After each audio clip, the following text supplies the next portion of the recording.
with Jack pulling in. And now, here's Jackie. Thanks, Chaucer. Welcome back, everyone. It's me, Jack, live from the Monkey House, and this is it.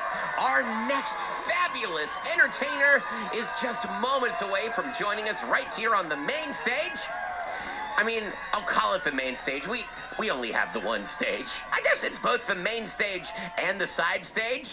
Let's say it's our favorite stage here on Live from the Monkey House. Not hard to pick, it being the only one. Oh, look at this. I see some rustling in the curtains. That means our next fabulous entertainer is just moments away from stepping out. Now it's time to go back to Pennsylvania and meet our next celebrity guest. Say hello, me monkey nods, to Grace. Hello, Grace. How are you? Good. Great. You're our second call from Pennsylvania on today's show. Are the people of Pennsylvania just more talented than every other person on Earth? They're probably as talented as the other people are. Oh, that was a very diplomatic way to say that. I set you up to flex on all the other places in the world, and you're like, no, we're equal. Oh, wow. You've got a very kind heart, Grace. You're going to have a good 20 funny, I can just tell it. Tell us, Grace, what would you like to do here on the afternoon show stage? I want to tell you a little story. It's when I got out of bed the wrong way. So I got out of bed, like, at least I tried, but I was going the wrong way, and I bumped into the wall. And I no. hit pillows, and I'm like, this is the wrong way. And then I got out the other way. And when did that happen, Grace? Was that this morning? I think a few days ago. Was it, like, near the end of vacation, you'd forgotten everything that you'd learned during the school year, like all those math facts and the spelling lessons and all that stuff, and just the last thing that you had to forget was how to get out of bed? Is that what happened, Grace? I can't remember what day it was, but I know it wasn't last night. Okay, so it was not a school night that this happened. Oh, boy. Yeah, in the teaching business, I used to be a teacher. We have something in the business called regression. That's what happens when kids go on long vacations and they come back to school after the vacation and they forget everything that they'd been working on before that. It sounds like you had some regression, Grace. You forgot to get out of bed. I just came out of bed the wrong way because the lights weren't on, and, like, there's a wall here, and then I was like, oh, no. I feel pillows. I mean, I guess all things considered, getting out of the bed the wrong way that way is still better than getting out of bed the wrong way another way. Like, what if you got out of bed and you were actually a rhinoceros? That would be a pretty bad way to get out of bed, don't you think? Yeah, because then you'd smash into the wall.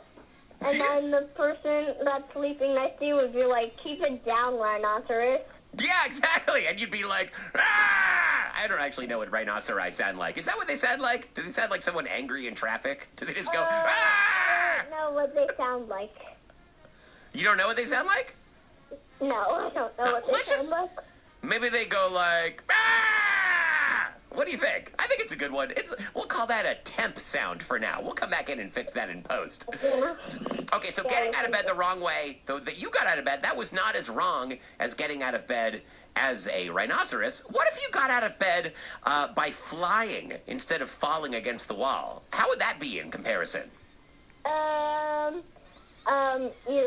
You'd bonk your head on the ceiling instead of bumping into the wall. Oh, good point. Okay, so no matter how you shake it, you're gonna bonk into something. It's just whether you hit the wall as a rhino or you hit the ceiling as a superhero. What is the right way to get out of bed, Grace? To go on the side where there aren't pillows and where there's the edge of the bed.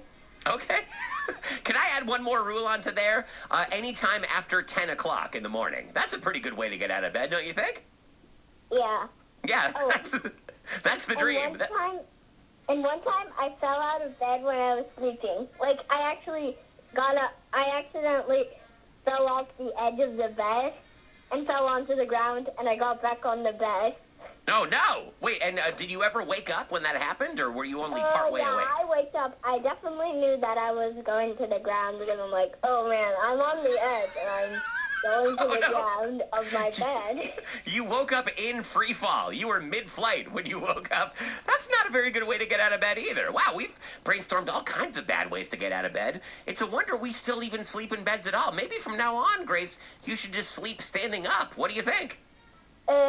Some creatures do that.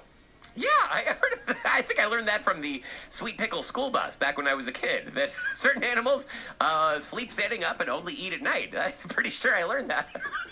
Okay, well, Grace, maybe you'll turn into an animal in 2020. That would be a pretty funny resolution, don't you think?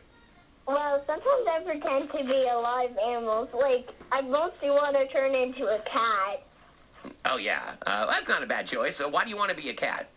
Because cats are my favorite animals, and they have those ears, and they're quiet. They have quiet paws. Aww. Meow, and they have whiskers, and they're really small.